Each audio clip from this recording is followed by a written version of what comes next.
no lineales. Fíjense, si ustedes ven acá, si yo tengo que pensar el modelo matemático, o sea, cuando yo veo una ecuación, ¿cuánto esa ecuación yo voy a decir que es no lineal? Fíjense, la forma que tiene es f de x igual a 0, ¿sí? Y la idea es cómo resuelvo yo este problema, es encontrando este valor de x para el cual el valor de la función es un 0. Generalmente, cuando yo hablo de no lineal, ¿qué significa? La linealidad nosotros siempre la asociamos a una recta, ¿no es cierto? O sea, toda ecuación donde yo tenga este valor de x con un exponente acá que es mayor a 1, o ya vamos a ver en algunos casos con algún otro tipo de funciones trascendentes, entonces esta es una ecuación no lineal.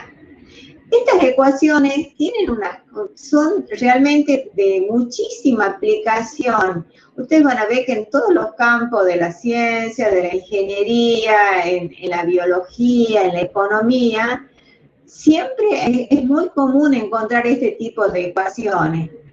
¿Y por qué es tan común? Porque en general los problemas a los cuales nosotros nos enfrentamos en la naturaleza son no lineales, es decir, que intrínsecamente tienen una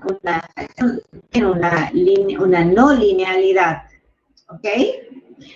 Y acá tengo algunos ejemplos. Por ejemplo, cuando problemas de óptica, ¿sí? O sea, ustedes han visto cuando han estudiado, si recuerdan, la física en el secundario, la óptica es de tipo no lineal, algo de muchísima aplicación hoy en día, los modelos que analizan el clima, ¿sí? Esos también son de tipo no lineal porque las variables que intervienen tienen relaciones que no son de tipo de una recta. O la teoría de la relatividad. Fíjense, dentro del campo más específico del área informática está el tema de cuando nosotros tenemos que diseñar, programar un robot, por ejemplo, los robots de tipo uniciclo, que son los que tienen unas rueditas ahí, también sus movimientos, tenemos que hacer combinaciones de coordenadas, son no lineales. Si pensamos en el área de la economía, todo lo que es la parte de gestión de organizaciones, teoría del caos, dentro del área de la dinámica de los fluidos, las llamadas ecuaciones de Navier-Stokes, que se utilizan, por ejemplo, para el tema de los barcos o el tema de la parte aeronáutica. Bueno, hay muchísimos problemas que verifican este tipo de modelo. Bien. Objetivos. Básicamente siempre el planteo es, nosotros tenemos que ver bajo qué condiciones el problema planteado puede ser resuelto numéricamente, ¿no es cierto? O sea, podemos encontrarle una solución numérica. Vamos a analizar también el espectro de algunos de los métodos más conocidos, y por supuesto esto siempre nosotros lo ponemos en todas las unidades, el objetivo de que ustedes adquieran un cierto entrenamiento en cuál sería el mejor método, ¿sí? ¿El contenido cuál es? Bueno, el planteo formal de qué son las ecuaciones no lineales. Los métodos se clasifican, fíjense, en métodos de intervalo y en métodos abiertos. Vamos a analizar dentro de los métodos de intervalos la bisección y regula falsi, y dentro de los abiertos tenemos secante, Newton, punto fijo, el análisis de convergencia de los mismos. Luego vamos a ver el método de Aiken. Este es un método que en realidad es una aceleración de la convergencia que nos da origen al método de Stephenson.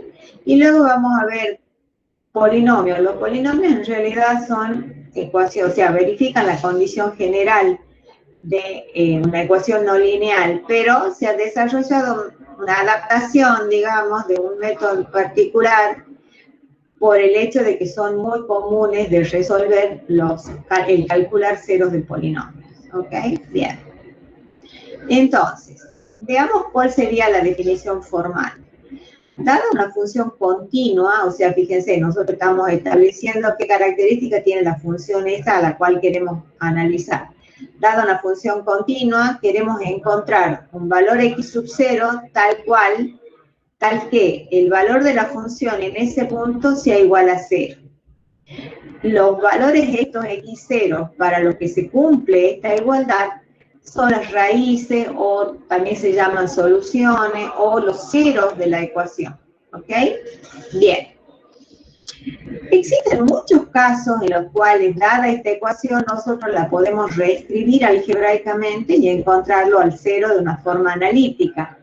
Pero, por ejemplo, este caso, fíjense, esta ecuación clásica, una ecuación de orden 2, una cuadrática. Ustedes conocen una expresión analítica para encontrar, ¿no es cierto?, la fórmula del cálculo de raíces. Pero si tenemos una ecuación de esta forma, ustedes saben que está demostrado que las ecuaciones con un grado tan alto como este no existe un método analítico para encontrar la solución. Y en un caso como este, por ejemplo, también existen formas, supónganse, si yo pudiera esto reescribirlo de algún modo, pero acá en este caso en particular no hay forma. Entonces, esta ecuación no tiene una solución analítica, ¿sí? Tengo que pensar en una aproximación numérica. O también, por ejemplo, acá, donde tengo una función trigonométrica, o acá, donde tengo que hacer una función trascendente, acá tengo un exponente que es no lineal. O en el caso como este, fíjense, donde esta es una ecuación de tipo paramétrica, ¿no es cierto? Porque la forma final de la ecuación va a depender del valor de K. Bueno, estos son algunos de los ejemplos en los cuales yo voy a tener que buscar una solución numérica, porque no existe una solución analítica al problema. ¿Ok? Bien. Entonces, si nosotros pensamos dentro del campo de los reales, entonces tenemos, de nuevo, los métodos de intervalo, los métodos abiertos, y el método gráfico. Cuando yo hablo de método gráfico, es sencillamente dibujar la función y de ese modo, donde esta función cruce el eje, tener una idea aproximada. Pero normalmente este método gráfico no suele ser muy útil. ¿Por qué? Porque la precisión del resultado con un dibujo muchas veces es insuficiente para el grado de error que yo quiero encontrar en mi cálculo. O muchas veces pasa que nosotros no tenemos la forma de la función, sino tenemos solamente una tabla de valores, ¿ok?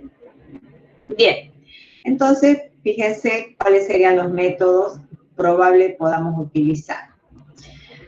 Entonces, acá tenemos un ejemplo donde, dada la función esta, nosotros sabemos que el cero de esto es donde se cruzan las dos gráficas, ¿no es cierto? E a la menos x y x. Entonces, este es el valor de la raíz. Entonces, yo acá puedo tener un valor aproximado, que acá digo es aproximadamente 0,6. Ahora, si yo quiero tener mayor precisión, mayor cantidad de cifras, entonces este valor que me da el método gráfico, generalmente yo lo voy a tomar como un punto de partida para algunos de los otros métodos. ¿Cuál es la idea de los otros métodos? Mayor precisión en el resultado. ¿Ok? Bien. Acá, por ejemplo, tenemos, no siempre la función que nosotros analizamos tiene un único cero. Fíjense en este ejemplo, acá la función cruza varias veces al eje, ¿no es cierto? Generalmente en este caso lo que nosotros tenemos que hacer es aislar más o menos en qué intervalo está el cero que a mí me interesa. Por ejemplo acá, este sería el cero, yo acá tengo, fíjense, esto que en esta precisión del gráfico pareciera que lo toca al eje. Si yo a esto lo analizo con más detalle, o sea, amplifico esto, veo que en realidad intersecta, no es un único cero, sino que es un cruce, digamos, esto hay dos ceros en este intervalo de análisis. Entonces, esto me da la pauta de que yo tengo que generalmente afinar más, digamos, la puntería para tener un buen resultado. ¿Ok? Bien. Recordemos rápidamente estos teoremas de cálculo que nos van a ser un poco la base teórica para el desarrollo de esta teoría. Recordemos, teorema del valor intermedio.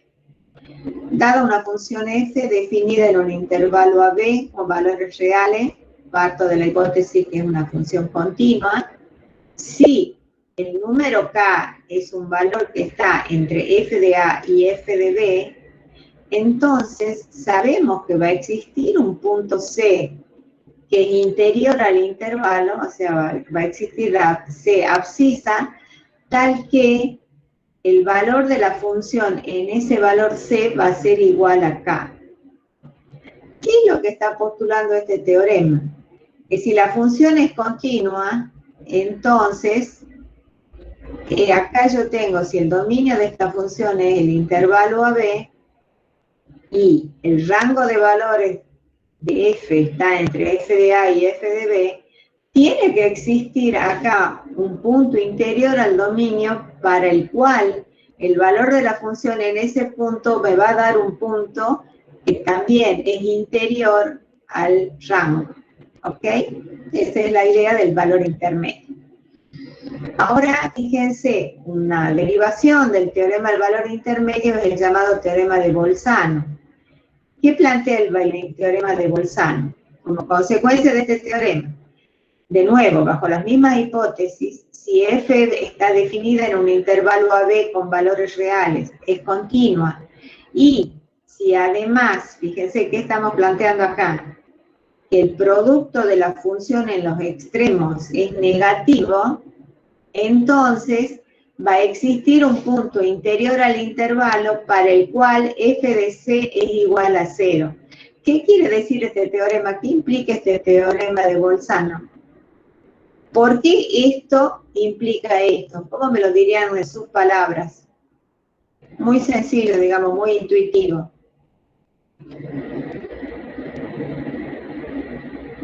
¿Cómo me lo dirían al Bolzano así al resultado del teorema de Bolzano en palabras? Aquí Daniel dice que diferente signo, entonces pasa por el 0. Exacto. Perfecto. La idea es que si la función tiene signos opuestos, significa o positivo o negativo positivo, y es una función continua, lo que significa es que en algún momento la función ha cruzado el eje. Entonces tiene que existir sí o sí un valor tal que el valor de la función en ese punto es igual a 0. ¿Sí? Perfecto. Entonces, si el valor de la función tiene signos opuestos en los extremos del intervalo, tiene que haber un punto interior donde valga 0, porque es continuo. Bien. Wow. Recordemos también el teorema de Weierstrass.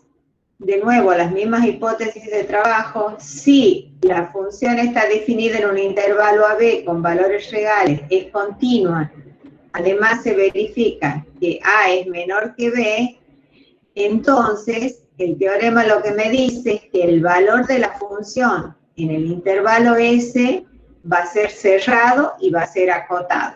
Esto me va a dar después la base, digamos, para afirmar resultados nosotros respecto a los valores que obtengamos con nuestros métodos numéricos, ¿no? El tema de la acotación del valor obtenido. Bien. Esto también se lo puede decir de este modo, también lo van a encontrar en el libro así, que toda función continua en un intervalo cerrado y acotado está acotada. Entonces, esto me va a permitir decidir, vuelvo a repetir, para nuestros resultados numéricos, que es un resultado acotado. ¿Ok? Y además esto, alcanza un máximo y un mínimo en este intervalo, relacionado con lo que está acotado. Bien. Otro concepto que ustedes han visto, simplemente repasarlo, relacionado, dada una sucesión, ¿sí? Si ustedes recuerdan la de sí, por definición, si el límite de x sub n, de la sucesión x sub n para n tendiendo a infinito es igual al valor x, esto yo lo puedo decir de este modo. Dada una secuencia o una sucesión, decimos que converge a x, o sea, esto que está planteado acá, si para un valor epsilon mayor que 0, existe un índice n grande tal que xn menos x es menor que epsilon para todo n mayor que n. Entonces, esta es la definición formal de convergencia, la conversión, digamos, la definición analítica, por decirlo. Recordemos que como nosotros acá, nuestro infinito no existe, ¿no es cierto? No podemos hacer este cálculo del límite para n tendiendo, o sea, el infinito este nuestro tiene que ser finito. Por eso es que lo que nosotros hacemos es reemplazarlo por un n, un valor n suficientemente grande, y en la práctica, cuando nosotros controlemos una convergencia, vamos a decir que la sucesión converge a un valor x si para un determinado epsilon, que es esta cota de error, existe este n. Un n, lo vuelvo a repetir, lo van a encontrar suficientemente grande, tal que el error, porque esto no es más que el error, ¿no es cierto? O sea, esta es la definición de error absoluto. La diferencia entre el término xn de la sucesión y el valor verdadero es menor que epsilon para todo índice n mayor que este n grande. ¿Por qué este concepto es importante y lo estamos recordando? Porque en general vamos a ver que los métodos numéricos son normalmente procesos iterativos, ¿sí? Entonces lo que nosotros vamos a hacer en nuestros métodos es generar una sucesión de valores y vamos a suponer que eso converge a un determinado valor x, que es el valor buscado. ¿Bien? Bueno, entonces, si nosotros decimos que queremos ver que la sucesión sea convergente, ¿cuáles son los criterios de convergencia que vamos a introducir en nuestros programas? O sea, cuando nosotros programemos un método, tenemos que decidir cuándo va a estar la sucesión realmente alcanzó la convergencia. Fíjense, estos son normalmente los criterios más utilizados. Este primer criterio, ¿qué es lo que nos dice? Este criterio nos dice que el valor de la función en el punto es menor que epsilon. Entonces, nosotros lo que estamos diciendo acá es que este valor f de xn va a ser un 0 según lo que nosotros pongamos como un criterio. Podemos decir, bueno, en realidad yo voy a considerar que mi función, que el valor f de xn es 0, si por ejemplo es menor, no sé, que 10 a la menos 4, por ejemplo, o que 10 a la menos 5. Por eso está acá, fíjense, el valor absoluto. Lo que yo estoy determinando acá es un número suficientemente próximo a 0. Eso es lo que me dice este criterio. Ahora, este criterio, fíjense ustedes, es particularizado para este problema. Porque en el único caso donde a nosotros nos interesa que el valor de la función en el punto sea pequeño, es en el caso de la solución de ecuaciones no lineales. ¿Por qué? Porque yo estoy buscando el 0 de la función, ¿ok? Entonces este criterio es válido, pero para este problema particular. Ahora, estos dos criterios son más generales, porque valen cualquiera sea lo que yo estoy analizando. ¿Qué es lo que decimos acá? Fíjense, lo que yo estoy diciendo acá es que la diferencia entre dos iterandos sucesivos sea menor que epsilon. ¿Ok? ¿Por qué este criterio es necesario? Porque, ¿qué es lo que me dice? Supónganse que ustedes dicen, bueno, recuerdan que nosotros decíamos que la precisión de mi resultado muchas veces está condicionada por la precisión del dato. Supónganse que mi dato, no sé, tenía un error en, no sé, la tercera cifra, por decirlo de algún modo. Entonces yo lo que digo acá es, bueno, Si la diferencia entre dos iterandos sucesivos ya está, ya coinciden hasta la tercera cifra, ¿para qué voy a seguir iterando? Yo ya puedo considerar que he alcanzado el valor verdadero. Acá lo que yo estoy es, en cierto modo, considerando lo que sería la definición de error absoluto. ¿Por qué? Porque lo que yo hago es considerar que este xn es el valor verdadero y esta es la aproximación. Entonces, generalmente, si no se cumple la condición, la vez siguiente seguramente este va a pasar a ocupar este lugar, este va a pasar a ocupar este lugar y voy a calcular un término más. Entonces, la idea es esta, que cuando dos iterandos sucesivos ya coinciden en el número de cifras que a mí me interesa, paro. ¿Ok? Bien. Entonces, esto vendría a ser el equivalente a la definición de error absoluto. Y esta que tengo acá, ¿cómo la podemos interpretar? ¿Qué es lo que tengo yo acá? ¿Cuál es el concepto de esto? ¿Error relativo? Claro, esta sería la idea del error relativo. Perfecto. ¿Por qué? Porque acá estoy considerando el cociente entre el error y el valor que estoy calculando. Entonces, esta es otra forma en la cual yo puedo trabajar. Decir, cuando el error relativo es menor que un cierto épsilon, paro la iteración. ¿Está claro? Bien. Ahora fíjense, tanto este como este me están diciendo, pare la iteración si se alcanza la convergencia. Pero vamos a ver que muchas veces los métodos no convergen. Entonces, yo no puedo dejar solamente esta o esta o esta. A cualquiera de estas tres yo le tengo que agregar otra condición. Esta condición, ¿qué es lo que hace? Es ponerle un límite al número de iteraciones. Porque, qué sé yo, por ejemplo, yo empiezo a esto y acá yo llego, si el número de iteraciones es mayor que, no sé, que 60, en realidad ya está, ya quizás el método no es eficiente o quizás en tantas iteraciones yo estoy generando tanto error, estoy haciendo una propagación de error tan importante que nunca voy a llegar a nada. Entonces, a cualquiera de estos yo le tengo que agregar esta condición. Entonces, mi criterio va a ser siempre una condición compuesta. Esta más esta, o esta más esta, o esta más esta. ¿Esto por qué? Porque si yo no agrego esto y ninguna de estas se cumple, entonces mi programa no va a parar más. ¿Ok? ¿Está clara la idea? Bien. Entonces, esta es la cuenta del número de iteraciones y esta va a ser una cota, un valor máximo que yo decidiré cuánto es.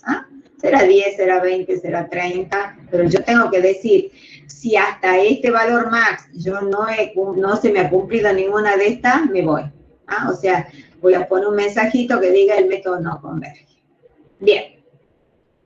Bueno, veamos ahora los métodos. Este método, el método de bisección, es uno de los métodos más antiguos. Este es un método de la época de los griegos, ¿sí? Conceptualmente tiene una gran importancia conceptual, digamos, en matemáticas se lo estudia mucho. Se conoce también como método de búsqueda binaria. Ustedes van a ver que es muy sencillo. ¿Y cuáles son las hipótesis de trabajo? Fíjense. Dada la función definida en un intervalo AB con valores reales continua y bajo la hipótesis que el valor de f de A por f de B es menor que 0, entonces nosotros sabemos que existe un valor P tal que f de P es igual a 0. ¿Sí? Entonces acá ya tenemos definido que tenemos asegurada la existencia del 0. ¿Cómo trabaja este método? Este método es muy sencillo. Este método lo que hace es dividir el intervalo de origen, el intervalo AB, lo divide por la mitad y trata de ver en cuál de las dos mitades está el 0 buscado. Y así vamos repitiendo este proceso hasta que se obtiene la precisión que yo quiero, ¿sí? De vuelta. Consideramos un épsilon y vamos trabajando. Veamos un ejemplo, así lo visualizamos mejor. Fíjense, este método. Nosotros arrancamos con dos valores, ¿ah? Valor A y B. Los extremos son A y B. Entonces, le voy a llamar A1 y B1. Una vez que tengo definido A1 y B1, calculo el punto medio. Es este valor P1. Es sencillamente la semisuma, ¿sí? Es A1 más B1 sobre 2. Y este sería el punto medio. Entonces, ¿qué dice el método? Si f de P1 es igual a 0, bueno, ya encontré el 0. ¿Qué pasa si f de P1 por f de A1 es menor que 0? Fíjense acá. F de P1 es positivo. F de A1 es positivo. Entonces no es este el caso. ¿Cuál es la comparación que me queda? Perdón. Acá. Voy a comparar f de P1 con f de B, o sea, de B1. Entonces veo que este producto es menor que 0. ¿Eso qué significa? Que yo ahora voy a descartar esta primera parte y voy a trabajar con esta otra mitad. ¿Sí? Entonces lo que voy a hacer es redefinirlo al intervalo. Es como que voy a poner este nuevo intervalo, voy a decir que A2 es el P1 y este se mantiene igual. ¿Ok? Y ahora lo que voy a hacer es que calcular el punto medio de este nuevo intervalo. ¿Ah? A2 más B2 sobre 2. Y así sucesivamente. Fíjense, si yo esto tomáramos otra vez acá, tenemos este intervalo. Ahora fíjense qué pasa. Comparo este valor con este valor, perdón, comparo el f de este extremo A2 con este otro, que es el B2, y ahí vemos que el punto medio estaría en esta parte del intervalo. ¿Ah? Y así sucesivamente vamos achicando hasta la precisión que buscamos. ¿Ok? Bien. Fíjense, esto sería lo que el pseudocódigo que correspondería al algoritmo. Nosotros preferimos darlo con este formato, ¿por qué? Porque una vez que ustedes tienen este diseño, ya no importa en qué lenguaje ustedes lo pueden programar, en el lenguaje que ustedes prefieran. ¿Sí? Nosotros acá, en general, yo les decía que un lenguaje muy utilizado es Fortran, hemos trabajado en MATLAB, ahora lo hacemos en Python, pero esto nosotros no lo hemos cambiado. Ustedes simplemente lo que cambian es la sentencia que implementa esta parte. ¿Ah? En general nosotros los algoritmos los vamos a dar con este esquema. Tenemos de entrada los valores A y B, el épsilon, que es lo que sea la precisión, y la cota, la cantidad de iteración. A la salida vamos a tener o el valor buscado o un mensaje diciéndome no he salido, no ha convergido. Y una variable que es lo que utilizamos adentro del programa, que en este caso va a ser lo que va a llevar la cuenta del número de iteraciones. Entonces, ¿cómo arrancamos? Inicializamos el número de iteraciones en una e inicializamos el valor de P como la semisuma de los extremos.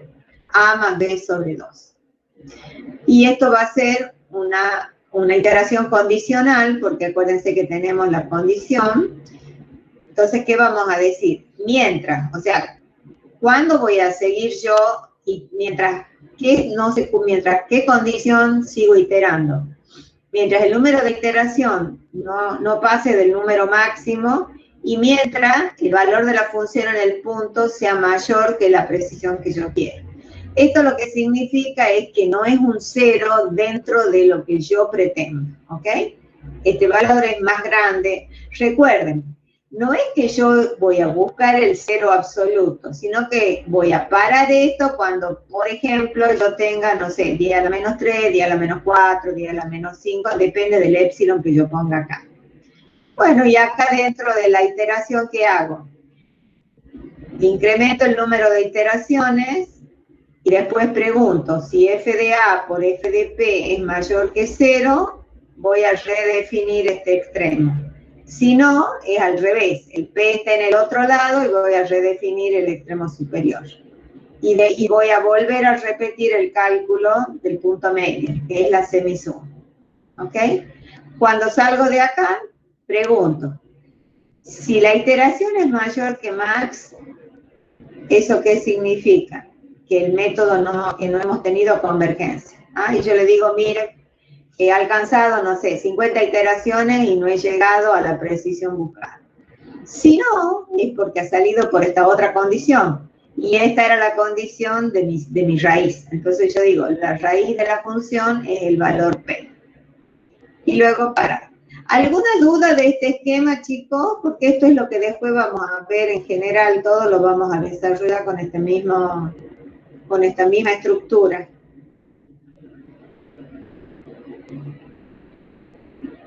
Bueno, continuamos. Sí, profe, por el momento no hay consultas. Perfecto. Wow.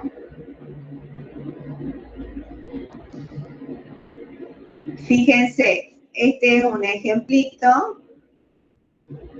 ¿Cómo se escribiría esto, no? Esto es una forma en la cual se trabaja una función.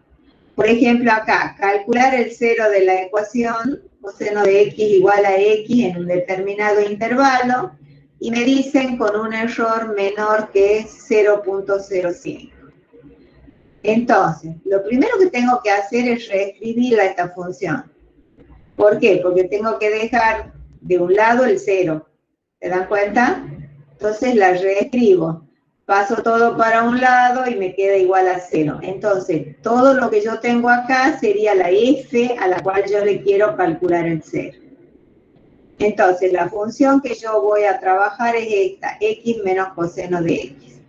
Vemos que cumple la condición de continuidad, continua para todo R, y además se cumplen las condiciones del método, que f de 0,5 es menor que 0, está acá, este sería f de 0,5, y que f de 0,9 es mayor que 0.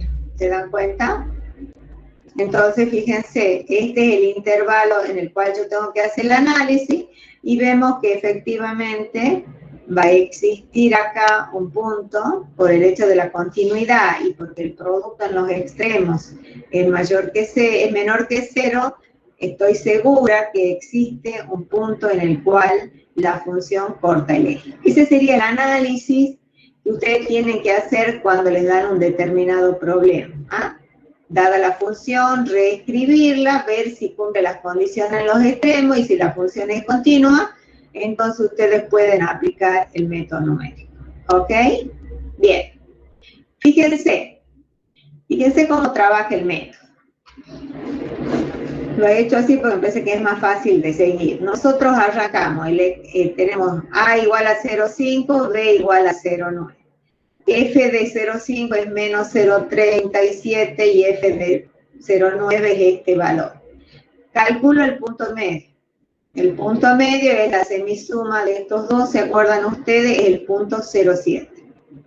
Ahora, calculo el valor de la función en 0,7. ¿Y qué me da? Me da un valor negativo. ¿Eso qué significa? Que yo voy a correr, que ya el extremo inferior ya no va a ser este valor, sino que yo lo voy a redefinir. Entonces, mi nuevo intervalo de análisis va a estar entre el 0,7 y el 0,9, ¿no es cierto? Perdón, no sabía qué había pasado acá. Entonces, está entre 0,7 y 0,9. Entonces, ¿qué hago ahora? Calcula el punto medio entre 0,7 y 0,9, que es este valor que yo tengo acá. Es 0,8, ¿sí? El valor entre 0,7 y 0,9 en el cual yo voy a calcular es 0,8. ¿Qué pasa con el valor de la función en 0,8? El valor de la función en 0,8 es un valor positivo. Entonces, ¿qué voy a hacer? Voy a correr el extremo positivo. Voy a redefinir el B, digamos.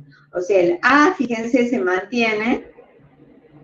Y ahora se corre el B, o sea que el extremo superior se corre hacia 0,8. Entonces, ¿cuál es mi nuevo intervalo de análisis? El intervalo 0,7-0,8. ¿Cuánto sería el punto medio? Es 0,75. Como 0,75 es positivo, este queda como está, y lo que hago ahora es a este extremo lo voy a correr. Entonces redefino el B. Calculo el valor de P en este punto, es 0,725. Me da F de P igual a menos 0,023. Perdón, nunca, a ver, perdón, no. Recuerdan que nosotros habíamos puesto que el epsilon era 0,05. Era menor que 0,05, ¿no es cierto? Entonces, como en este caso estamos teniendo un valor de la función inferior a 0,05, paro. No, perdónenme, en realidad acá ya teníamos, ¿no? Disculpen, a ver. Bueno, acá ya teníamos, miren. En realidad, en esta iteración anterior ya teníamos que el valor de la función era menor al epsilon propuesto. Bueno, hice un pasito de más acá, el trabajo de más.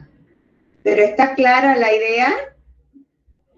O sea, la idea es que yo voy comparando y corriendo, ya sea el extremo inferior si es negativo o el extremo superior si es positivo, y en cada punto calculo el valor de la función en el punto S medio y vemos si cumple con la condición de convergencia. ¿Ok? Esa es la forma en la cual trabaja el método de bisección. ¿Alguna pregunta?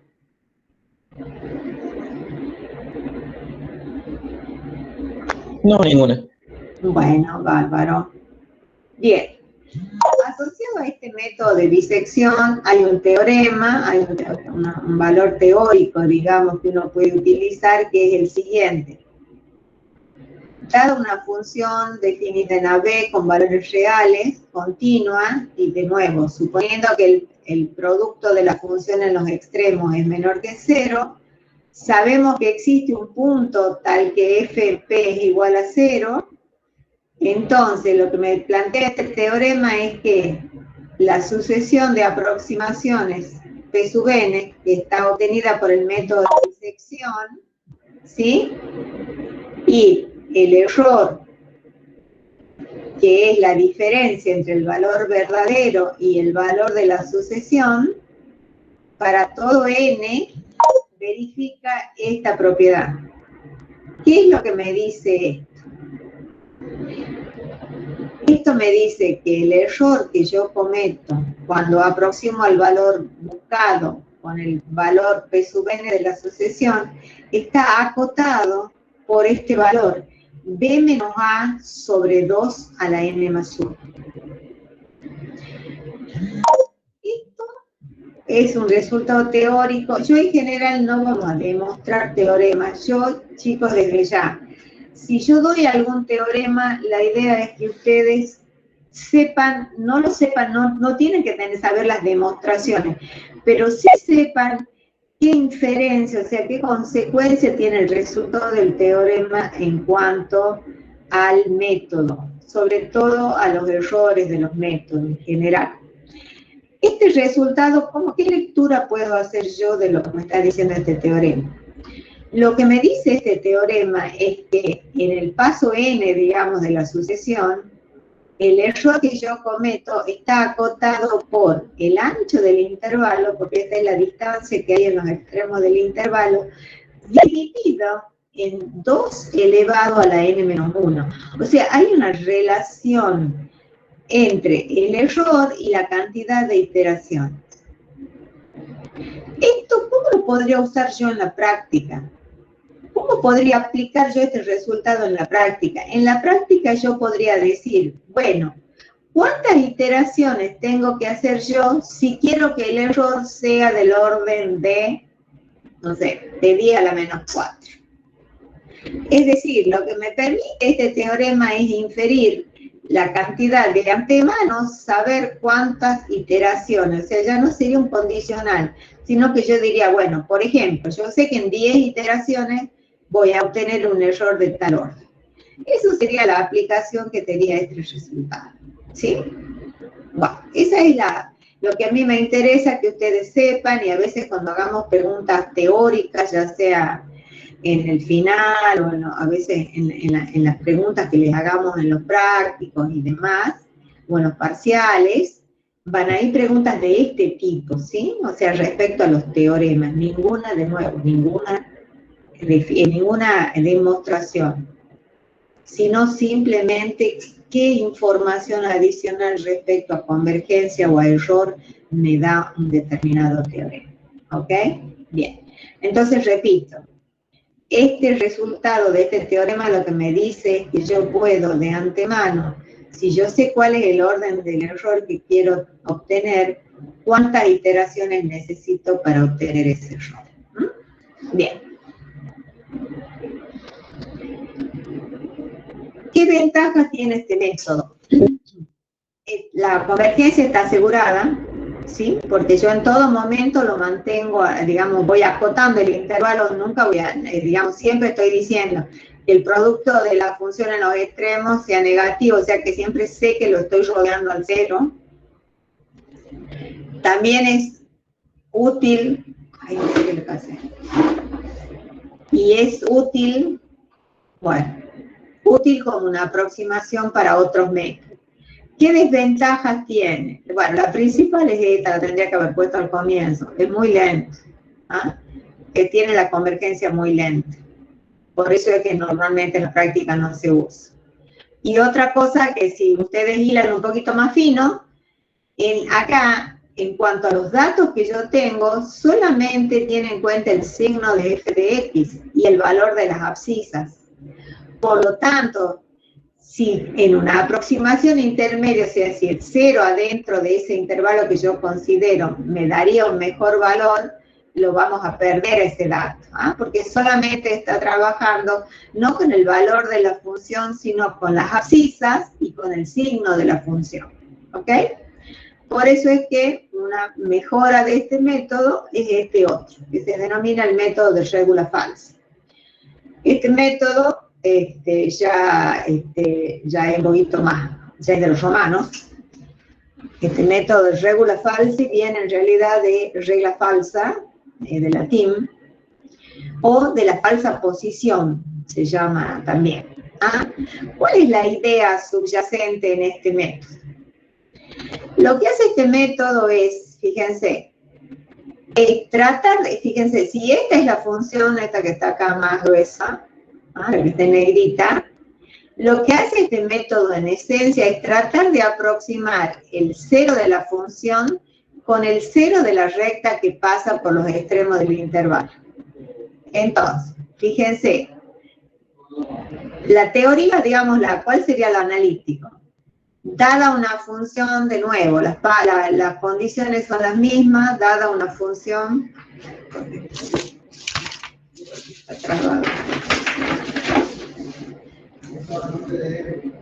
Bueno, dada una función definida en un cierto intervalo AB con valores reales, continua, de nuevo, bajo la hipótesis que el producto de la función en los extremos es menor que 0, sabemos que existe de nuevo un punto que es un 0 de la función.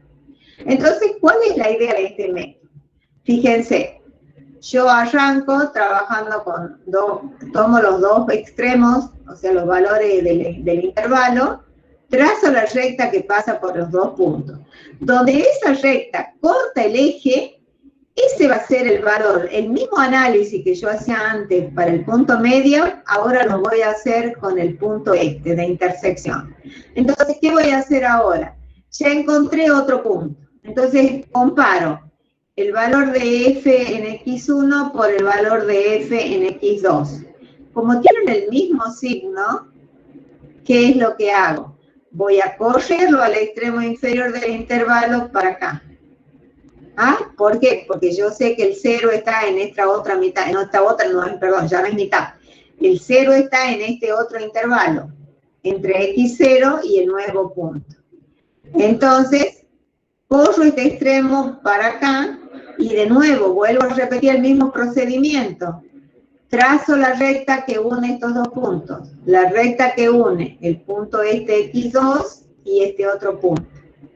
Donde la recta corta el eje, va a ser el posible punto. Entonces, ¿qué es lo que voy a hacer ahora? Fíjense, de nuevo. Si tomara yo acá, si trazara este punto, ¿qué haría? Ahora voy a comparar el valor de la función en este punto con el valor de la función en este punto. Como tienen el mismo signo, ¿cómo sigue el método? Ahora voy a correr para acá. ¿Y ahora qué debería hacer? Trazar la recta que une, que pasa por este punto y este otro punto. Y así hasta llegar a un punto que sea suficientemente cercano a la raíz. ¿Está la idea?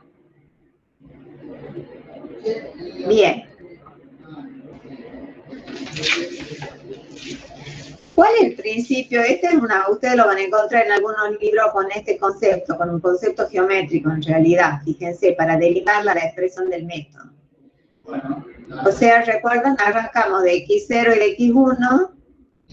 Entonces, cuando yo trazo la recta que pasa por este punto, lo que voy a hacer es, si recuerdan la teoría de triángulos semejantes, voy a trabajar con este triangulito y este otro triangulito.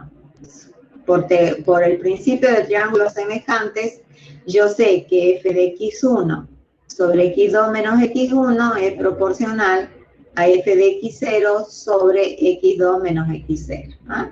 En el fondo no es más que triángulo semejante. Entonces, a partir de esta expresión algebraica, lo que hago es calcular x2, que es el punto que a mí me interesa conocer. ¿Ah? Yo calculo cuánto es x2, que es la intersección de la recta con el eje de las abscisas. Y esa va a ser la fórmula o la expresión mediante la cual, cuando yo implemente el método de regula falsi, yo voy a ir calculando los sucesivos iterandos. ¿Sí? Fíjense, en el fondo esto no es más que la ecuación de una recta que pasa por dos puntos, si recordamos geometría. ¿Ah? Bueno, ¿qué me dice el algoritmo? Los datos son los mismos, arranco de un intervalo, le doy el épsilon que va a ser digamos, hasta dónde voy a calcular, una cota, el número de entero, y en la salida de nuevo voy a tener un valor, y quien lleva la cuenta el número de iteración. Entonces, fíjense, si lo comparamos con la bisección, lo único que cambia es esto, es la forma de calcular cada uno de los iterandos. ¿Ah? Iter igual a 1, calculo el valor que es el próximo iterando, que es el punto donde la recta corta el eje de las X. Y de nuevo, ¿cuál sería la condición para seguir calculando? Es, mientras el número de iteraciones no supere esa cota, y mientras el valor de la función en el punto sea más grande que la precisión que a mí me interesa obtener. El número de iteraciones lo voy a incrementar y fíjense, esto es lo mismo. Si f de a por f de x es mayor que 0, redefino el intervalo interior, si no, el extremo inferior con el valor calculado, y si no, redefino el extremo superior y vuelvo a hacer el cálculo acá adentro. ¿Ah? Calculo el valor de x como la intersección de la recta esta que pasa por A y por B con el eje x. Y acá lo mismo. Si el número de iteraciones, cuando salgo del lazo, si el número de iteraciones supera la cota, entonces sé que no ha convergido. Y si no, escribo el valor buscado. ¿Ah? Ese sería el algoritmo de regula falsi. Bien. Acá un poco para comparar, fíjense, una ecuacioncita muy sencilla.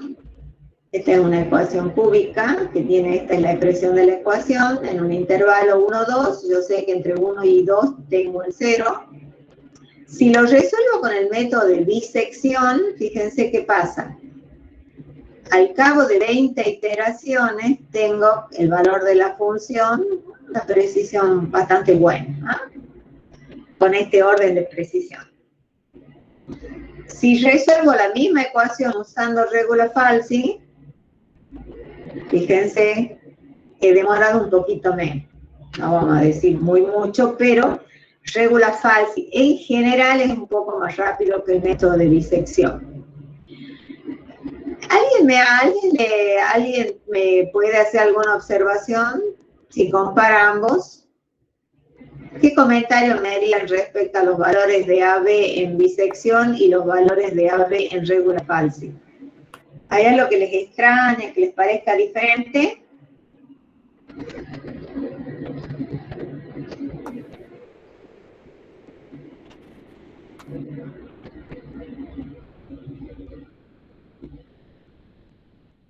¿Ningún comentario? No, profe, todavía en el chat. Bueno, No sé si algún chico quiere activar el micrófono y sí, hacer háganos por el comentario. micrófono. Acá Carolina dice que en bicepción se mueven ambos extremos, en el otro solo uno. Bien, bien. Exactamente. Fíjense que el método de bisección tiene la característica que se van moviendo, entonces al finalizar el método, en realidad, tanto A como B son valores muy cercanos, ¿no es cierto? Y como que los rodean al valor buscado. En cambio, regula falsi, lo usual es que uno de los extremos queda fijo y se mueve el otro. ¿Eso es por qué? Porque nosotros acá en regula falsi estamos usando también información sobre el valor de la función en el punto. Y generalmente se mueve el extremo que está más cercano al cero. ¿Ah? Eso es lo que en general le suele dar una cierta ventaja a regula falsi. No es una regla totalmente general, porque a veces puede ocurrir, según la forma de la función, que sea más rápido bisección que el regula falsi. Pero lo usual es que este sea más rápido, ¿ok? Bien. Características de regula falsi, de nuevo, por el hecho de que es un método como bisección de intervalo, ¿por qué? Porque siempre yo tengo rodeada la raíz y es un método que siempre converge. Usa toda la información, porque acá usa la información tanto de la abscisa como de la ordenada, y puede servir para una aproximación inicial para otros métodos. Pero al igual digamos que bisección también es lento, no es un método rápido. ¿Ah? Por eso en general no se lo usa. ¿Sí? Y también, por supuesto, necesitamos tener definido un intervalo que la contenga la raíz, o sea, tenemos que conocer esa información sobre la función. Bien. Veamos ahora una variante de regula falsi que tiene, a diferencia de la regula falsi, abandona la acotación de la raíz. ¿Cómo trabaja? A ver, antes de que lo describa el método, lo veamos en el dibujito, fíjense. El método de la secante arranca como regula falsi. ¿Ah? O sea, lo que yo hago es, como su nombre lo indica, traza la recta secante por los extremos, ¿sí? Entonces, lo que hace este método es, dado dos valores, yo le tengo que dar dos valores iniciales, trazo la recta, donde la recta corta el eje, ese es el siguiente punto que yo voy a analizar. ¿Cómo sigue el método? Trazo la secante por los dos últimos iterandos, donde esa recta secante corta el eje, tengo la siguiente. Y si yo tuviera que hacer un paso más, ¿qué es lo que haría? ¿Por dónde trazaría la próxima recta? ¿Por qué puntos?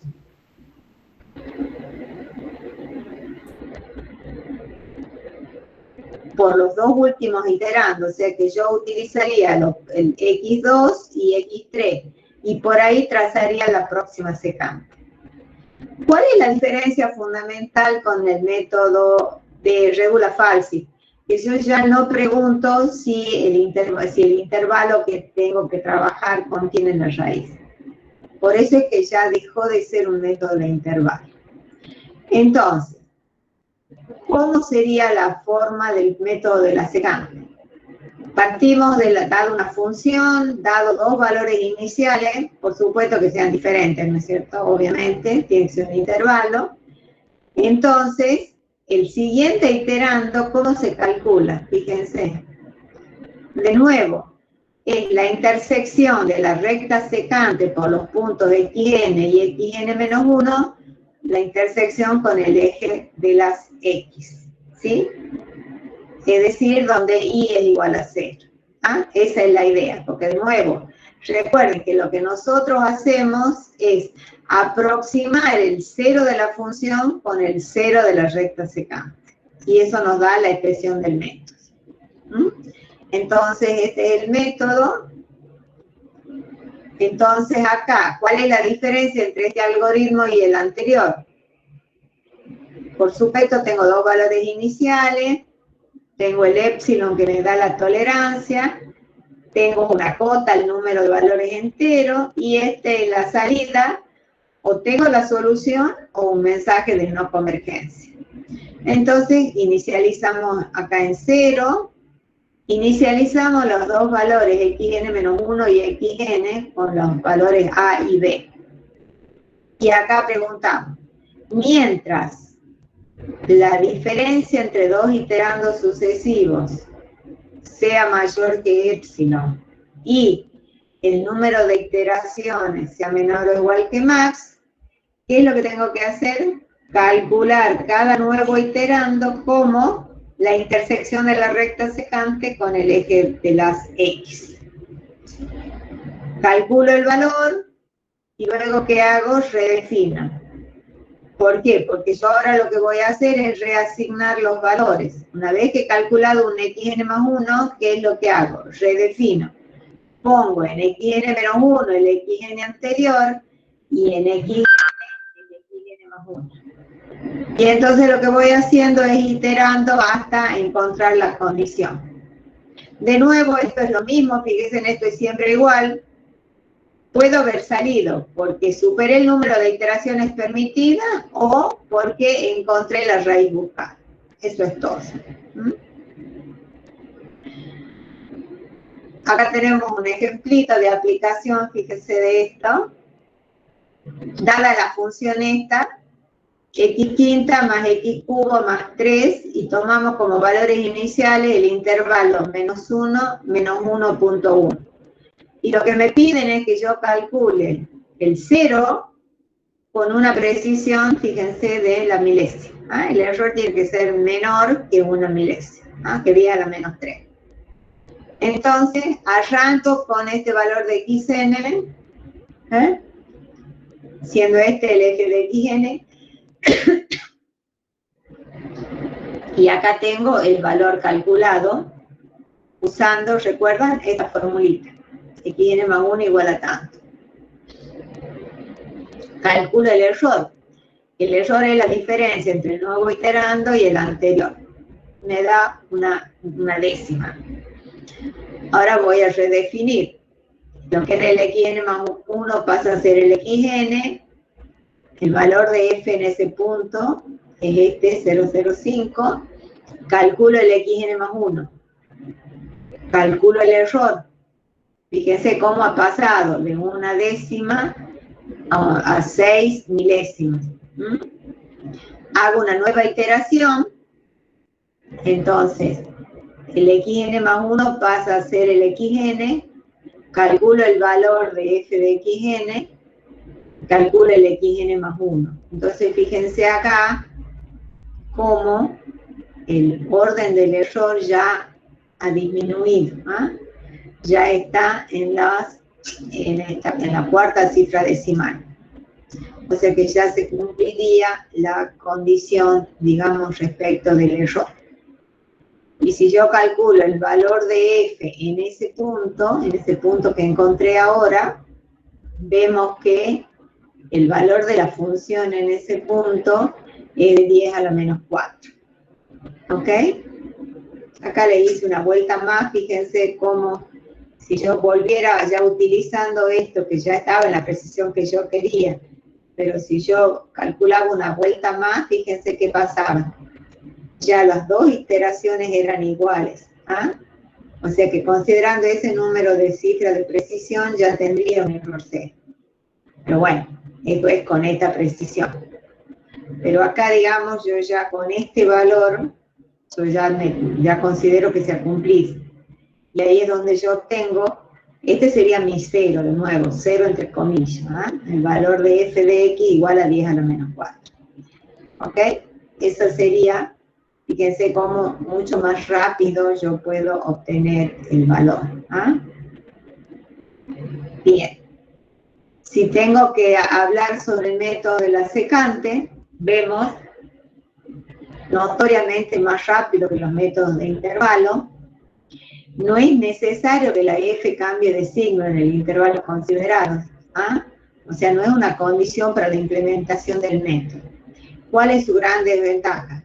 Que como yo no tengo acotada la raíz, este método puede diverger. Nosotros nunca tenemos muy claro, porque depende mucho de la shape, de la forma de la función, cómo van a evolucionar los métodos. ¿Ok? Bien. Bueno, y ahora vamos a la BDF. Probablemente este sea el método más utilizado. El método de Newton. El método de Newton o el método de Newton-Raphson. Bueno, todos lo conocemos a Newton, ¿no es cierto? Realmente incursionó en la física, en la matemática, en una mente brillante. ¿Por qué en algunos libros aparece como Newton o en otros libros aparece como Newton-Raphson también? Acá hay por atrás de este método hay un tema de, no sé si de robo de ideas, no sé. Newton cuando publica su método, cuando Newton no tenía costumbre de publicar sus resultados. Entonces, Newton lo tiene desarrollado al método, la hace a la presentación, pero no lo tenía, no sé si la palabra es patentado, no estaba escrito en ningún lado. Y él se lo muestra a Raphson, a Joseph Raphson, era otro matemático. Entonces, el método de Newton original, en realidad él lo había postulado para resolver polinomios. Raphson es el que le da la forma esta ya más general. Pero en realidad la idea había sido de Newton. Después de la muerte de Newton se publican sus escritos y ahí se ve que él lo tenía desarrollado en forma anteriormente a Raphson. Pero bueno, vuelvo a repetir, en muchos lados está como método de Newton-Raphson, ¿sí? ¿Ok? Bien. ¿Cuál es el concepto detrás del método de Newton? El método de Newton, según los autores, yo leo 4 libros de cálculo numérico y en 2 está de una forma, en otro está de otro modo. Yo le doy esta forma, que para mí es muy fácil de visualizar. Fíjense, nosotros habíamos visto el método de la secante, ¿no es cierto? El método de la secante, ¿qué es lo que planteaba? Planteaba que la forma de obtener iterando era la intersección de la recta secante con el eje de las abscisas, ¿sí? O sea, aproximar el cero de la función con el cero de la secante. Ahora, ¿qué pasa cuando nosotros avanzamos en el cálculo? Si el método es convergente, ¿qué pasa con este cociente? Si nosotros estamos obteniendo una sucesión que converge al valor buscado, ¿qué me pueden decir de estos valores, el numerador y del denominador? ¿Qué ocurre con estos valores?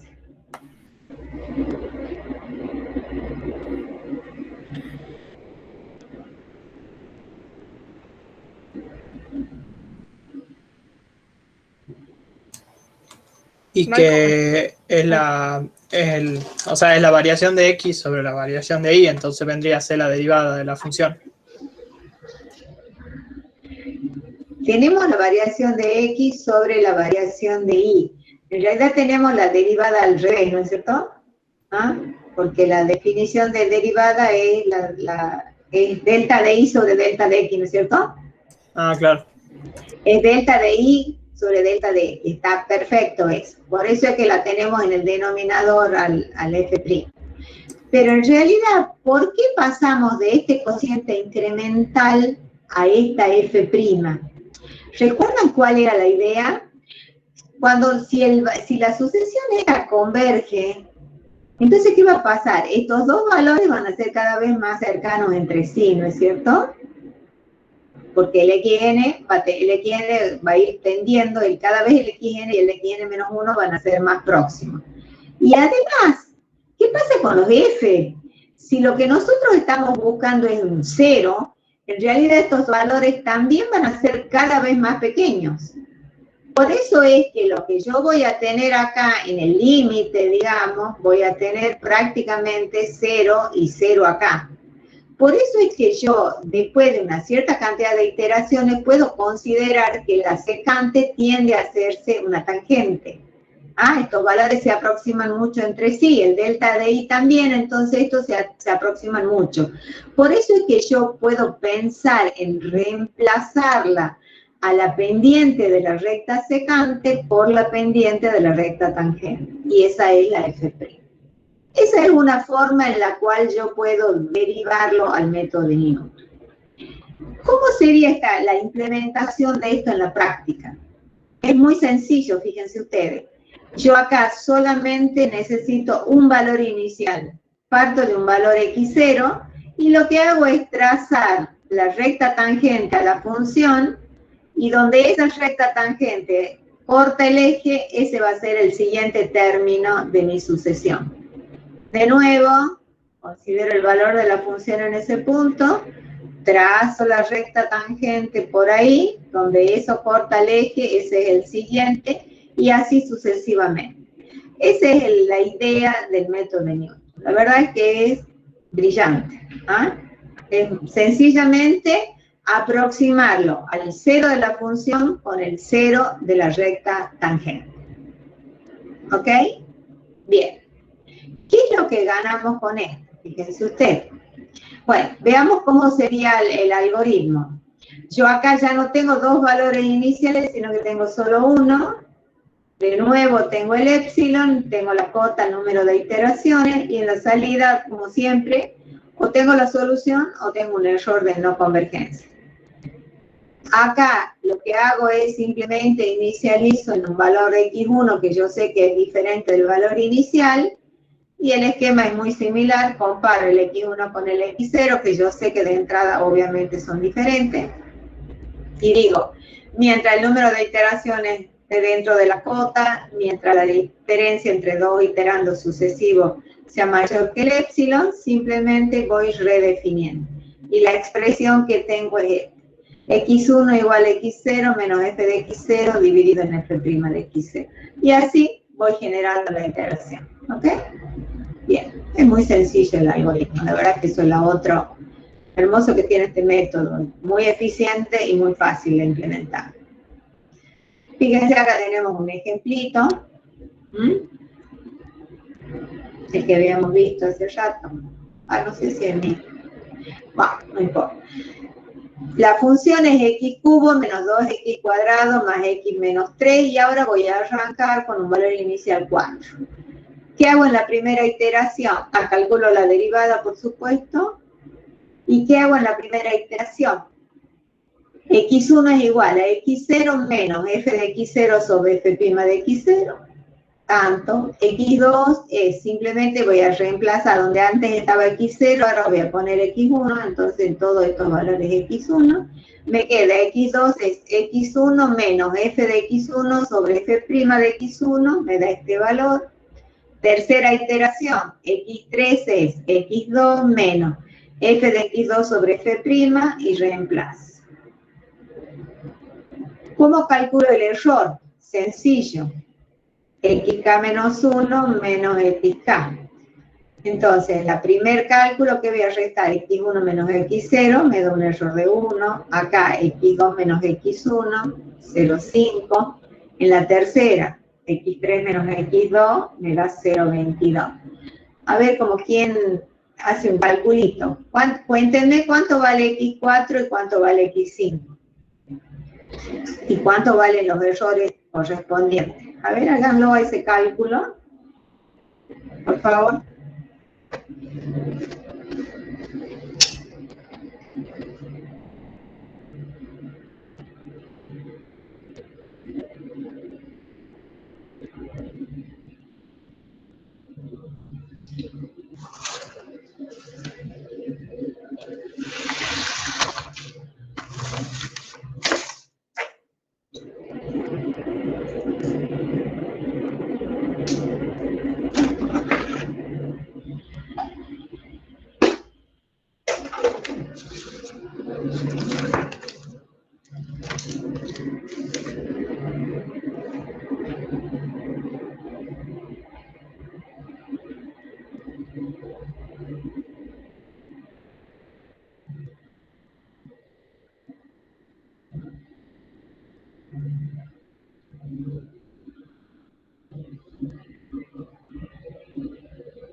¿Algún resultado, chicos? No, profe.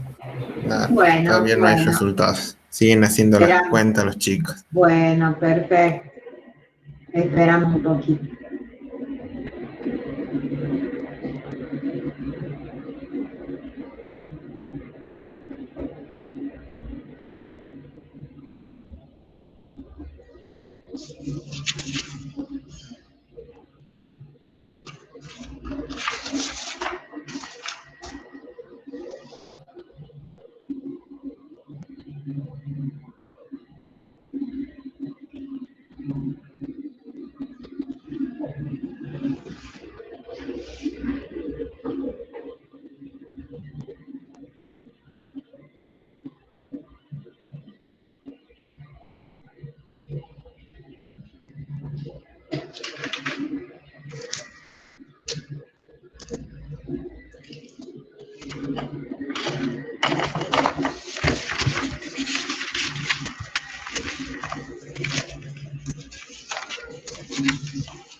Ana Lucía dice X4 2.1756.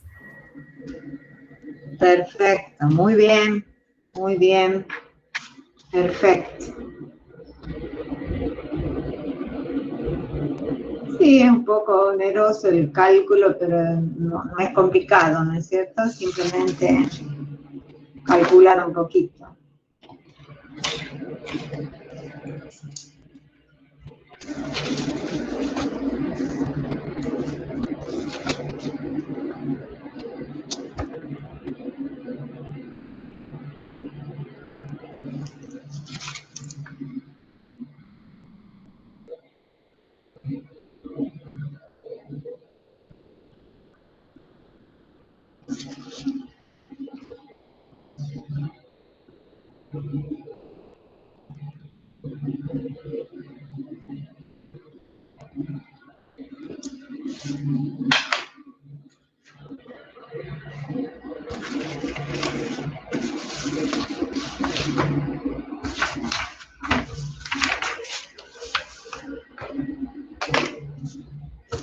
Gabriel dice Sí, Gabriel. X5 ¿Sí? Sí, Gachi, seguimos.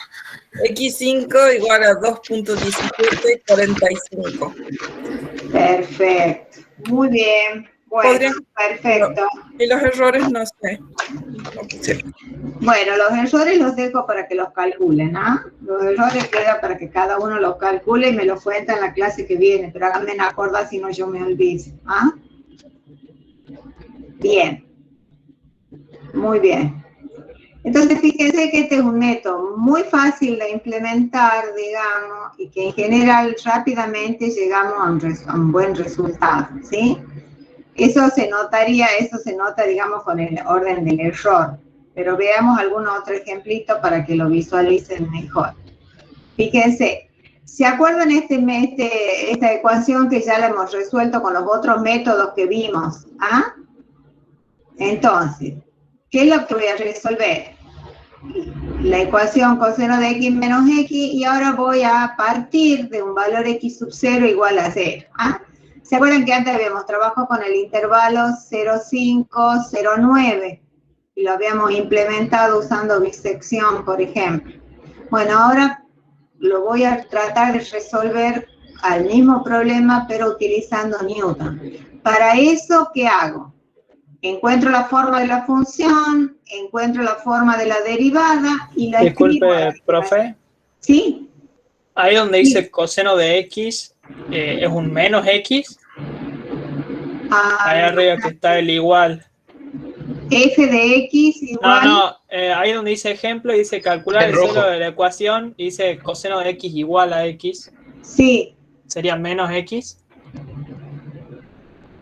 No. ¿Se acuerdan que ya lo que hemos hecho es pasarla esta para el otro lado acá, ¿ves? O sea, la ecuación de partida es esta, coseno de x igual a x. Lo que pasa es que yo la voy a reescribir para que me quede todo, ¿se acuerdan? Para que me quede igual a 0. Ah, bien, gracias. ¿Mm? Bien. O sea, esta es mi ecuación inicial. Lo que yo hago es escribirla de forma tal que me quede de la forma f de x igual a 0. ¿Ah? Y esta sería la reescritura. Bien. Bueno, fíjate, una vez que ya tengo la forma de f, la forma de f', simplemente escribo mi ecuación de Newton. Cada término n más 1 es xn menos el valor de f en xn dividido en f' en xn. Esa sería la ecuación que yo voy a utilizar para el método. Si consideramos como valor inicial el punto 0, bueno, acá fíjense, para 0, que es como dato, tengo que el valor de la función es menos 1, el valor de la derivada es 1, o sea que el término siguiente sería 1. Lo reemplazo, este va a pasar para acá, calculo f, f', el x2, digamos, cada vez pasa este para acá, voy trabajando, y fíjense cómo yo acá en, 1, 2, 3, 4 iteraciones ya tengo la mayor precisión, digamos, acá ya tengo una muy buena precisión, y acá ya tengo el valor de la función es 3 por 10 a la menos 10, o sea, re bien. Y eso se nota acá, porque fíjense ustedes, perdón, acá, donde ya los dos xn más 1 ya coinciden hasta la séptima cifra. ¿Ah? La precisión, ya no puedo tener mayor precisión, recuerden, dentro de la simple precisión. Dentro de lo que son números reales en simple precisión ya tengo las 7 cifras. ¿Ok? Bien. Acá, una comparación como para tener una idea. Si nosotros calculamos esto trabajando con 13 dígitos de precisión, ¿qué tenemos? Para obtener el mismo resultado usando bisección necesito 43 iteraciones. Usando secante lo reduzco a 5 y usando Newton a 4. ¿Ah? La idea de esto es mostrarle cómo los métodos abiertos son mucho mejores, son mucho más rápidos que los métodos cerrados. ¿Sí? De nuevo, el gran inconveniente es que pueden diverger. ¿Ah? Acá tengo otro ejemplito. ¿Se acuerdan que nosotros habíamos resuelto este problema también con bisección y con regula falsi? Habíamos usado 20 iteraciones de bisección y 16 del regula falsi. Si yo lo resuelvo utilizando el método de Newton, miren, en 4 iteraciones ya tengo el resultado buscado, ¿no? O sea, la diferencia es notoria, digamos, entre trabajar con un método de intervalo y un método abierto, ¿no? Son mucho mejores. Ah, bueno, acá, mira, acá lo tenía, no me acordaba. Perdón, acá está con secante. El método de la secante usa 7 y el método de Newton 4. ¿Ah? Contra lo que yo les decía, los métodos de intervalo que usaban 20 y 16 iteraciones. ¿Ok? Bien. Otra forma de derivar el método de Newton, que también lo van a encontrar por algunos autores, es utilizándolo. Lo que se hace es hacer un desarrollo en serie de Taylor alrededor de un punto. Si ustedes recuerdan, cuando yo hago un desarrollo en serie de Taylor, lo que yo digo es, el valor de la función en un punto es igual al valor de la función en un punto anterior, y lo que yo uso acá serían estos incrementos, delta de x o h, si ustedes le quieren llamar, por la derivada primera. Después, ¿se acuerdan? Era la derivada, el delta de x cuadrado sobre 2 factorial por la derivada segunda, y así sucesivamente. Si yo tomo solamente hasta acá, miren, yo estoy solamente tomando los 2 primeros términos de la serie y asumiendo que el valor el xn más 1, es la raíz que yo estoy buscando, ¿qué es lo que me queda? Si esta es la raíz, entonces el valor de la función en ese punto es 0. Y de ese modo yo puedo derivar la ecuación de Newton. Esta es otra forma en la cual nosotros podemos llegar al método de Newton. Ahora, ¿qué información me da esta expresión? Lo que me dice, si yo lo derivo de este modo, esta forma de llegar lo que me hace es dejar en claro esto. Lo que yo estoy despreciando acá, ¿ah? Esta parte de la serie, esto sería el resto de la serie. Esto es algo que está proporcional, digamos, esto acá aparece un término cuadrático, ¿ah? Y eso es lo que después vamos a ver, uno puede utilizar para entender por qué tiene una mayor velocidad de convergencia Newton. A su vez, también esta forma de Newton nos da otro dato, porque para que esto valga, o sea, si ustedes recuerdan, ¿cuándo tiene validez la serie de Taylor? Cuando el desarrollo del xn más 1 se lo hace en un pequeño entorno de xn. Es decir, que para que esto valga, el valor del xn tiene que ser muy próximo al 0, porque recuerden que cuál es la intención de esto, es buscar un 0 de la función, ¿no es cierto? Yo he partido de la hipótesis esa, que el xn más 1 es el 0 de f. Entonces, esta expresión nos da una pauta, escríbanla por ahí. El valor inicial con el que yo arranco el método tiene que ser cercano al 0 buscado. ¿Ah?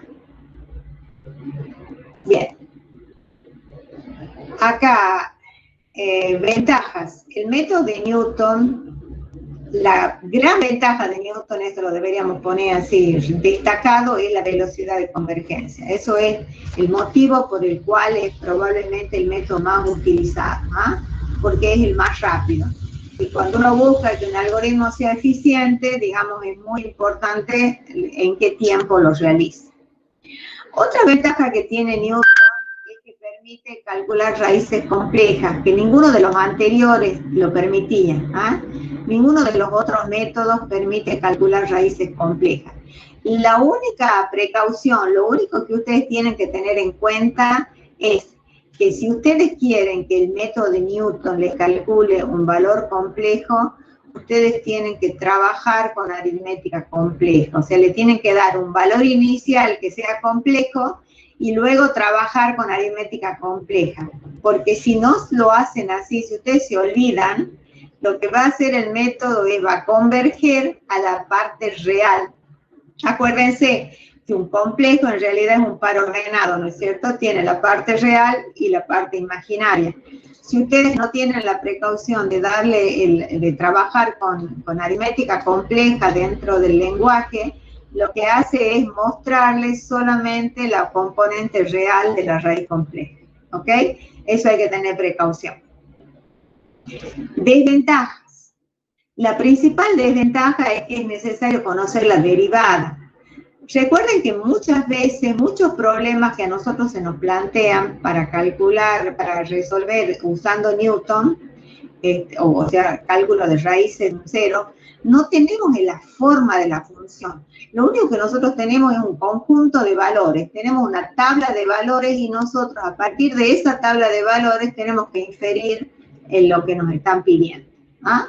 Entonces, eso es muy difícil, digamos. El conocer la derivada es muy complicado. Una forma en la cual uno podría trabajar ese problema es, en vez de usar la derivada, la aproxima a la derivada con el cociente incremental, ¿sí? En vez del f' usamos el delta de y sobre el delta de x. Pero eso está comprobado que es inestable, es un método que es inestable numéricamente. Entonces hay que tener mucho cuidado con el resultado final. Lo otro que es importante es esto que estaba acá, que el valor inicial debe ser próximo a la raíz. ¿Por qué? Porque si ustedes miran, ¿no? A ver acá dónde está que lo... Por la forma, acá. Por la forma que tiene, realmente es muy inestable, porque es como que la recta tangente está agarrada de la función solamente en un punto. O sea, hay un solo punto de coincidencia. Entonces, muy fácilmente este método diverge, o peora o no da ningún resultado. ¿Ah? Por eso es que hay que tener mucho cuidado con el método de Newton. Bien, entonces, de nuevo, el valor inicial debe ser próximo a la raíz. Si no, el método puede no converger. Acá, ¿qué es lo que se puede hacer antes de arrancar el método? Es trabajar con alguno de los otros métodos y dar unas cuantas iteraciones de alguno de los métodos de intervalo. De ese modo, tener una mejor aproximación y después trabajarlo a esta. Esa es una forma de trabajar.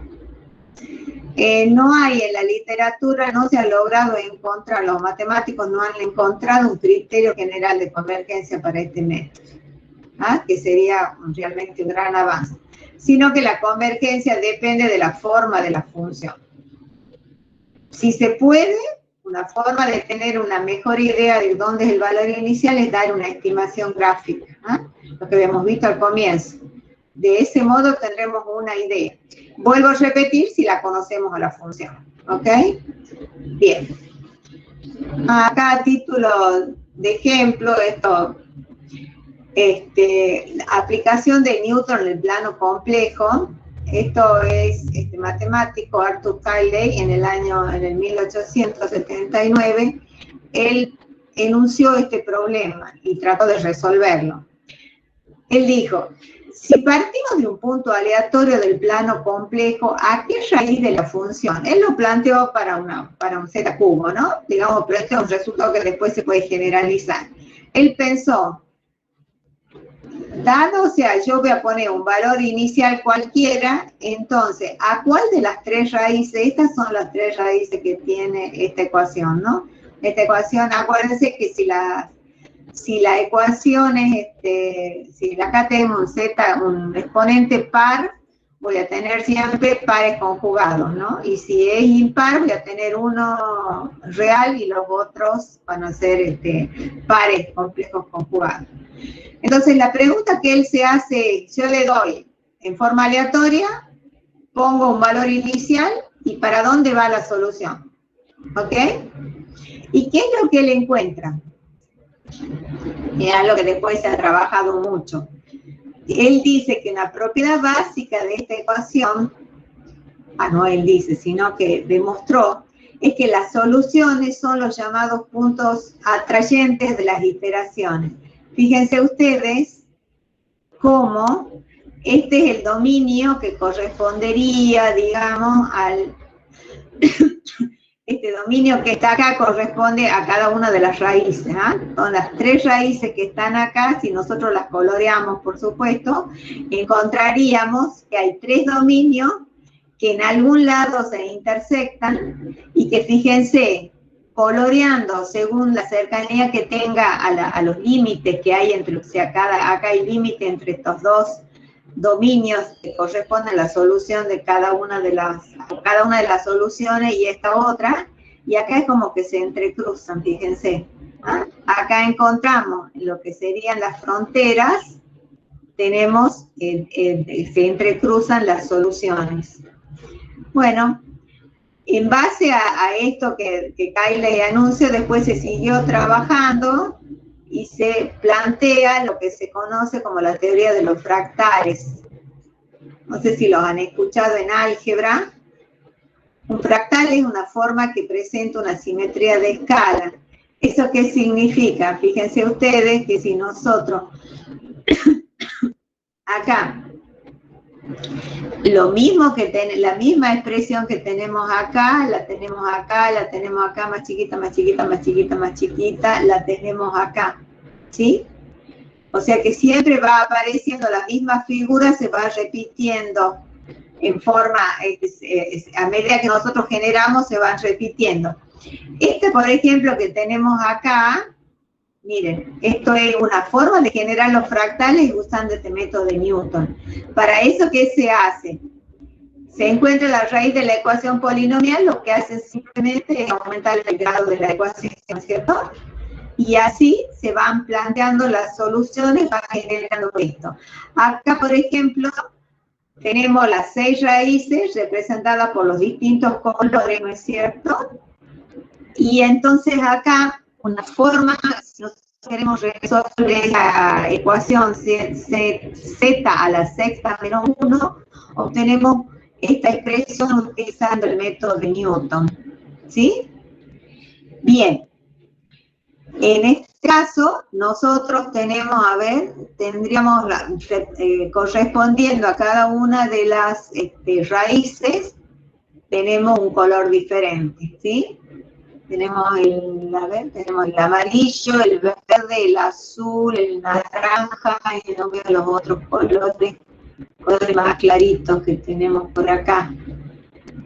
Esa es una técnica que se utiliza, como les digo, para representar este tipo de formas llamadas fractales. Se utiliza hoy en día mucho en dibujos animados, cuando ustedes ven películas, lo que se hace es, se van generando así, los fractales matemáticamente por medio de computadora. Y con eso después se representa, por ejemplo, en diseños o en spots, van generando estructuras y formas. Estas son algunas, ¿sí? Esta forma de fractal en los cuales se va repitiendo se lo encuentra en distintos aspectos de la naturaleza. Por ejemplo, un clásico es en la estructura del caracol. Tiene la formita, es algo como esto, y tiene una estructura de fractal. Un dato de color. Bien, veamos algunos ejemplitos más de aplicación del método de Newton. Miren, si quiero resolver la función f de x igual a x a la 10 menos 1, esta función lo cruza el eje x en el punto 1, ¿sí? Entonces, voy a arrancar, voy a aplicar el método de Newton y voy a partir del valor 0,5. Arranco de 0,5. Finalmente llego al valor que estoy buscando, el valor 1. Pero miren, he usado 42 iteraciones. Entonces, ¿qué habíamos dicho? Que una forma de que el método sea más eficiente era tomar un valor más cercano a la raíz. Entonces hago eso. Tomo 0,6. O sea, me acerco más a la raíz, tomo un valor inicial más cercano y disminuye. Disminuye el número de iteraciones, ahora es 27. Quiero mejorar la performance del método, tomo ahora 0,8. Y sí, mejor. Ahora obtengo el resultado buscado en 8 iteraciones. Y fíjense, ahora voy a intentar por otro lado. En vez de acercarme más por acá, lo que voy a hacer es tomar un valor, pero no por izquierda, sino por la derecha. Y fíjense, tomando un valor inicial de 5, obtengo el resultado buscado en 19 iteraciones. ¿Qué me dirían ustedes si comparamos la distancia que hay de este punto con este punto respecto al valor buscado? Y el número de iteraciones. ¿Qué conclusión podríamos sacar?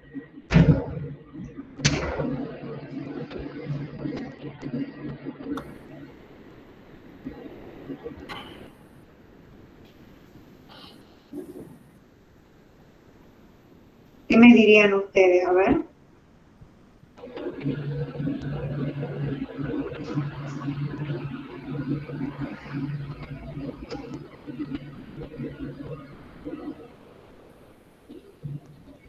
Ana Lucía dice, si nos acercamos más por la derecha serán menos iteraciones, con 2, Sí. por ejemplo. Está bien, buena conclusión.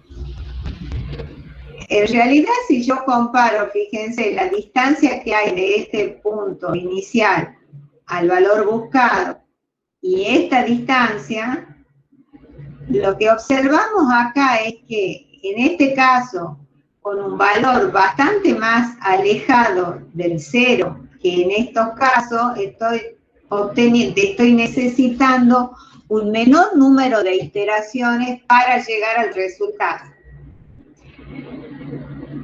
Entonces, ¿cuál sería la razón? Recuerden que yo en todo momento les he dicho que el comportamiento del método, la eficiencia, depende mucho de la forma de la función. ¿Qué pasa acá si yo vengo por izquierda y si vengo por derecha? ¿Qué diferencia hay en la forma de la función viniendo por la izquierda y viniendo por la derecha? ¿Qué pasa? La derivada. Claro. En este caso, si yo me acerco por la izquierda, digamos, acá lo que yo tengo, la función es muy aplanada, digamos, ¿no es cierto? Yo tengo una función, la función es prácticamente paralela al eje. Como consecuencia de eso, su derivada, ¿cómo es? Casi 0. Claro. Entonces, si yo vengo por este lado, tengo una función normal, entre comillas. Entonces, ese es el inconveniente que está pasando acá. Que como la derivada es casi 0, fíjense, el método...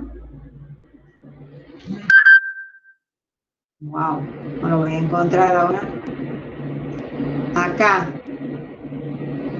Yo acá tengo este valor, este término que tengo acá, que es lo que me hace el cálculo del xn más 1, es el xn está modificado por esta expresión. Si esto es muy chiquito, si esto es muy próximo a 0, entonces este cociente se hace muy grande.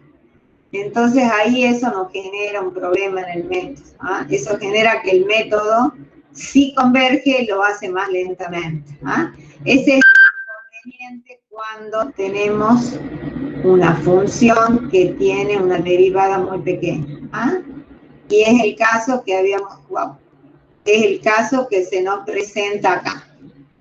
Entonces, si nosotros tenemos funciones donde la forma de la función tiene esta característica, sabemos que el método va a perder su eficiencia, ¿ok?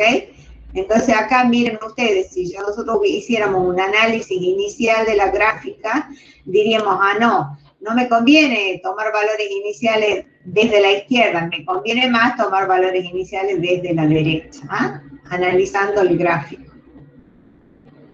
Bien, acá esto está sacado del método del Chapra, es una síntesis de algunas formas de función que nos van a traer problemas con Newton. Fíjense, este es un caso clásico. ¿Qué pasa acá? ¿Qué pasa con este cero? ¿Qué es? Además de ser un cero, ¿qué pasa cuando la función hace así? ¿Cómo se llama este punto?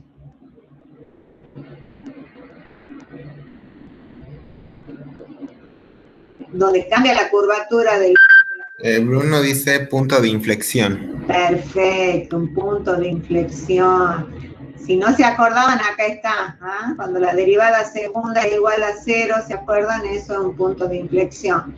Bueno, ahí les aseguro que vamos a tener problemas. Si el 0 es, si acá el cruce es un punto de inflexión, el método empieza, mirá. Si, por ejemplo, ¿no? Arranco de x0, trazo la tangente, donde la tangente choca el eje, baja, después trazo la tangente, fíjense, y acá se nos va.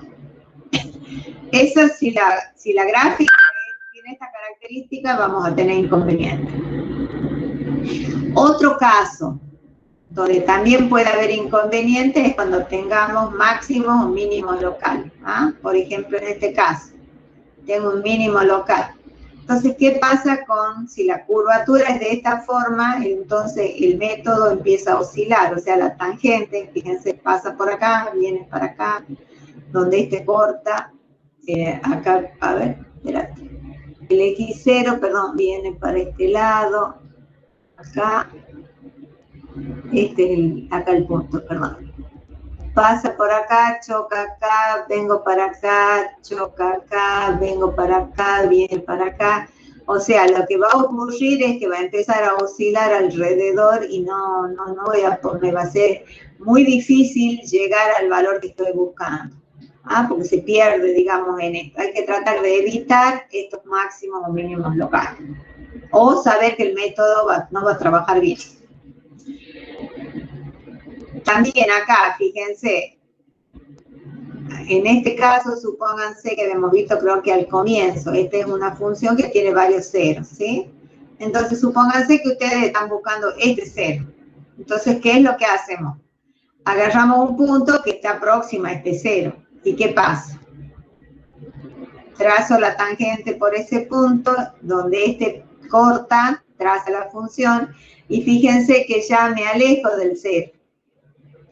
O sea que es muy difícil, en casos como este, encontrar, tenemos que ser muy cuidadosos en encontrar un valor inicial que nos lleve al cero que yo estoy buscando. ¿Ah?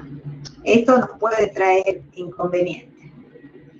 Y este otro caso también, lo que habíamos visto recién, si la forma de la función está muy achatadita, entonces vamos a tener una derivada no cero quizá, pero casi cero, y en ese caso el método va a perder eficiencia. En realidad lo que va a hacer es perder su convergencia cuadrática. ¿Ah? Esas son las consecuencias de trabajar con este tipo de situación. ¿Ah? También pasa cuando tenemos raíces dobles, por ejemplo. Bien. Una modificación del método de Newton, que está ya en los libros, es cuando el cero de la función es de un orden mayor a 2. Es decir, por ejemplo, cuando yo tengo una raíz doble, ¿sí? Si el cero es de orden mayor a 2, ¿qué va a ocurrir? Que no es solamente f igual a 0, sino que también es f' igual a 0. ¿Sí? Que es lo que habíamos visto recién. Nosotros tenemos que este valor, bueno, va a ser 0 o casi 0, digamos, va a ser muy pequeñito. Entonces, el inconveniente de esto es de que este cociente crece mucho. Lo que se puede hacer en ese caso es modificarlo al método de Newton para reducir el orden de ese cero. La expresión, yo acá le he puesto simplemente la expresión final. Esto está todo desarrollado en el Burden. Me gustaría que tenga, digamos, alguna inquietud, que lo lea, si quieren el Burden, después yo le doy consulta. Simplemente lo que hace este Newton-Raphson modificado es eliminar la función f los ceros en el orden tal que lo dejen solamente con un orden 1.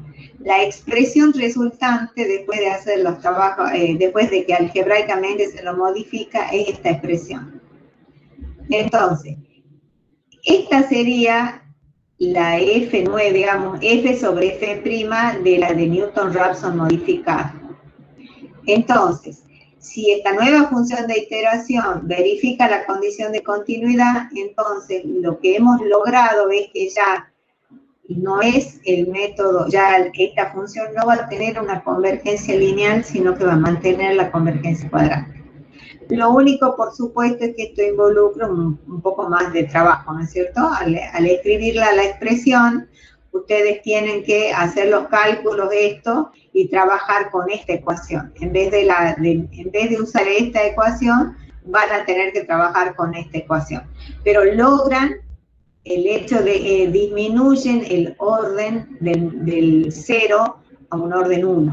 ¿Ah? Con eso conseguimos una convergencia cuadrática. ¿Sí? Por acá creo que había un ejemplito. En este caso, fíjense que acá tengo un 0 de orden 2. Acá la función esta.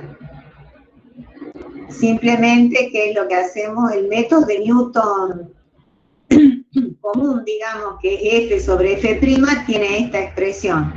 El método de Newton-Raphson modificado, que tiene esta formulita, queda de este modo. Como ven, la ecuación, digamos, es un poco más complicada de calcular, pero cuando nosotros lo implementamos a ambos métodos, fíjense, el método de Newton-Raphson modificado, tiene, perdón, estos dos carteles están al revés, discúlpenme, no podía ser. Este es el método de Newton sin modificar, y fíjense que el orden de convergencia es lineal, mientras que el modificado, rápidamente, en 3 iteraciones ya llego a una, ya tengo, digamos, ya he alcanzado prácticamente 1 y tengo 1, 2, 3, 4, 5, ya hasta la quinta cifra. O sea que mantiene el orden cuadrático. De nuevo, ¿cuál es el precio que tengo que pagar a hacer este cálculo? ¿Ah? Como ven, es más oneroso, digamos, pero si yo tengo que hacer muchas iteraciones y calcular, bueno, voy a tener un trabajo inicial adicional, pero en tiempo de cálculo va a ser mucho más rápido, ¿ah? Me voy a ahorrar en iteración. Bien. ¿Y se acabó? Bueno, con esto terminamos la primera parte del capítulo la semana que viene vamos a ver si terminamos, si el lunes que viene lo terminamos a la parte esta de no lineales, así el martes ya arrancamos con el nuevo TP. ¿Alguna duda, alguna consulta, chicos? No. ¿No? Bueno, este es un tema hermoso, la verdad que a mí me gusta mucho. Bueno, bárbaro. Bueno, muy bien, chicos, los dejo con Leo, Graciela. Así ahora viene lo más divertido. A ver, ya detengo la presentación. ¿Cómo hago acá? Ya podemos detener la grabación, creo. Sí, ya. Ay, no, te claro, se hubiese hecho tontería.